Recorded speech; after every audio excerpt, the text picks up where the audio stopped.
Hi, I'm Kirsty Meakin from Neo Nails. On this video I'm going to show you how to do a competition pink and white. So we're going to go through the structure and everything like that. We're going to use liquid and powder, which is acrylic. I'm going to show you all about a competition pink and white nail. So we're going to do a competition style nail. First of all, I just want to talk to you about the nail bed. We have prepped this already. If you want to see the video for that, you can look in the descriptions. You'll find a link there. I just want to explain what you need for a competition nail. So I've got a little measuring tape here. You can use a ruler, I don't mind what you use, as long as we can get some length here. You can see the length. So if you can see that, we have got a length of 19 millimetres, which is amazing. That's what you want. A nice natural C-curve to the nail. No damage to the skin, no damage to the nail, no damage to the hyponychium. A nice natural smile line here. A nice visible lunar at the bottom there. So we've prepped this nail, like I said. What we're going to do now is fit a sculpting form. Now it needs to be fitted in a certain way. We're not doing a salon nail, we are doing a competition style pink and white nail. You're still going to take the tab from the centre of your form and double the thickness up, and we're going to contour the curve through the whole length of this form. Now what we do is we have to check that this smile line from this form matches the smile line of Adele's finger, which it doesn't. So we're going to make it match. So if you look at this, you can see from this line here and this line here, that matches where her natural nail fold is here. So we're going to trim this section here. And we're going to check this. This is so important. This needs to match perfect, just like that. Okay? So you can see that matches perfectly now. When we put this on now, we're going to do a square nail that needs to have a really deep C-curve. To create this deep C-curve, what you need to do is open the back of the form out, which will lift the form up. So, what you need to see from the side view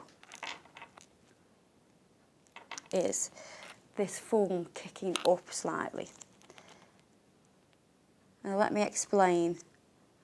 The longest point of the nail that you are creating needs to be in line with the highest point of the natural nail, which is here. So I'm just going to close the form in the middle, just ever so slightly.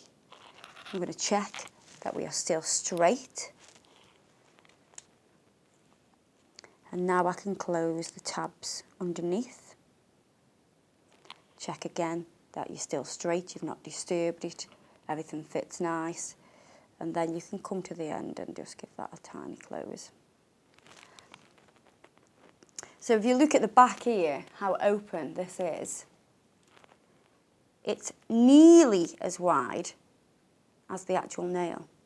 A good guide to use is to open the tab at least half the width of the nail. So if you look at the side view of this nail, you can see that the highest point is in line with the longest point of the nail that we're going to create, and the nail's going to run very long. So what first of all I'm going to do a moon right at the back. Now you can do this before or after you fit your form. And I'm going to use the high speed liquid because I want it to set up quite quickly. The powder that we're going to use for the moon is soft pastel pink, which looks quite white against skin, but we need it to be soft. We don't want it to be bright white. That's not what we're looking for at the back.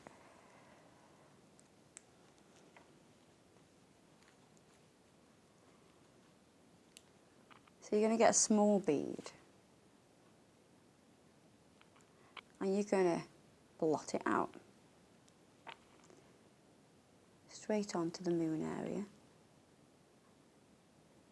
going as close as you can to the cuticle without flooding it.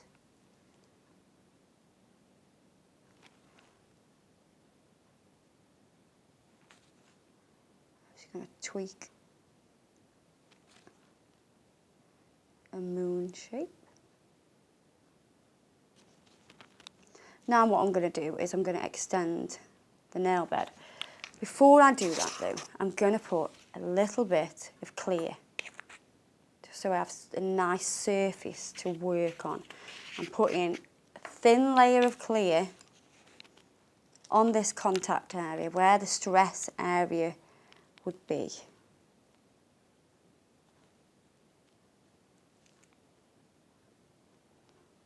Only thinly.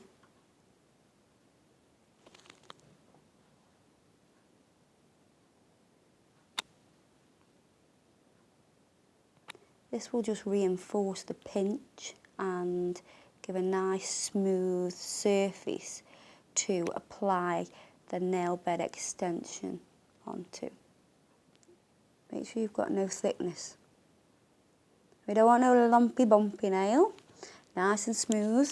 When you put your natural beige cover on or your white on and you've got lumps and bumps, you're going to interfere with what you're putting on top. So this foundation level here is really important. So now we're going to use the natural beige and we're going to use the Max Adhesion. So we're going to extend this nail out, this nail bed, and feather it back. And we're going to extend it to around here, just slightly above that number 1 on there. We don't need a massive bead. We do need to bleed that bead out.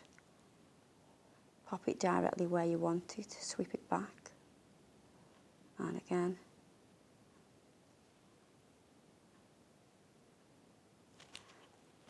Now you're going to make sure this smile line is crisp. You've got to break down this nail and work on it in different stages, different sections. All I'm doing now is blending this up a little bit. And now we're going to use Blush Pink, which is a transparent pink.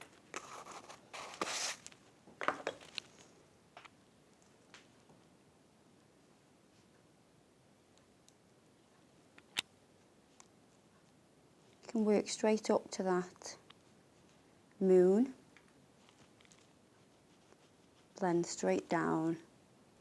Now this is where you will lay in the structure for your visible apex, which will be in the back third of the nail. That's why I've just put that bead there. So I know that we've got that there. Okay.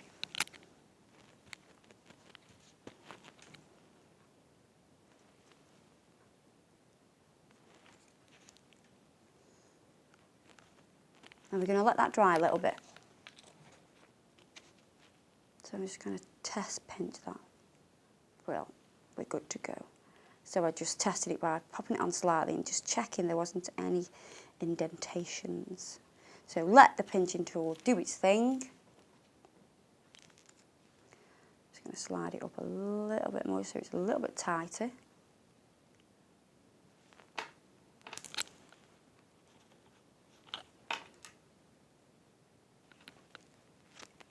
So because we put the clear here, that's going to give us room to actually file this. It's going to help it not come off the nail form. If we hadn't put this clear underneath and we started to file this nail now, it would come off the nail form. Then you would have to refit another nail form exactly where it is, perfect fit, which is very difficult to do, especially when you're under pressure in a competition. So what we're going to do now, we're looking at the nail, addressing where we need to file. You're going to do it nice and slow, don't rush it.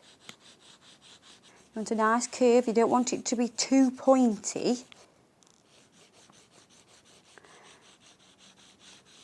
Even though I quite like that whole quite chevron, deep smile line, in competitions it's not always what the judges are looking for. They do want a nice continued curve. I'm just going to dust that off.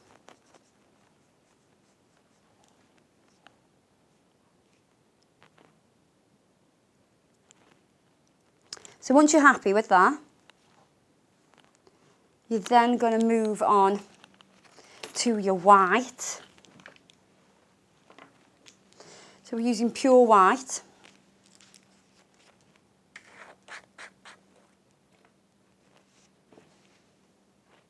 Press all the bubbles out of that brush, so we don't want any bubbles in this product at all.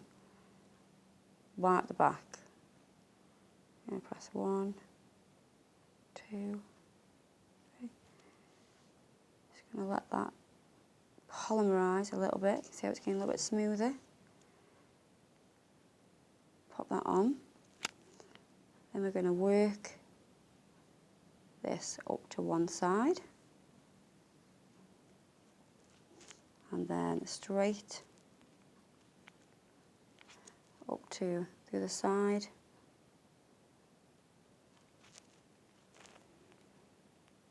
Keeping the smile as neat as you can.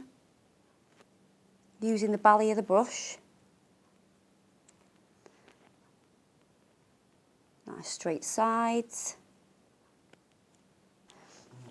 Now I've got that laid down, I am going to get a tiny bead, bleed it out, right up into these corners. You don't want any gaps, you want a nice, neat, crisp wing to that smile line. So we're going to get another bead, slightly smaller than before, and we're going to bleed it out, let it polymerise a little bit.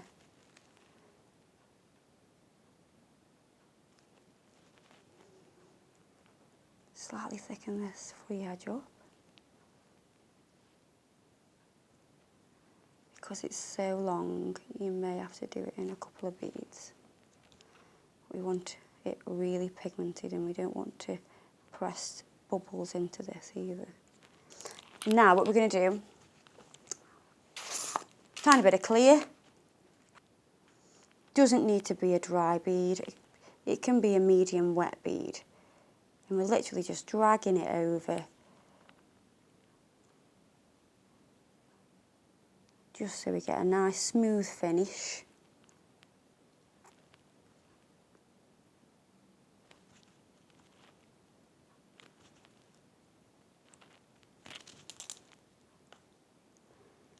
Check your curves.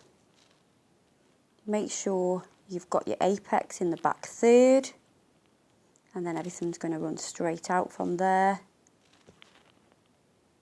Now we just need to let this set a little bit.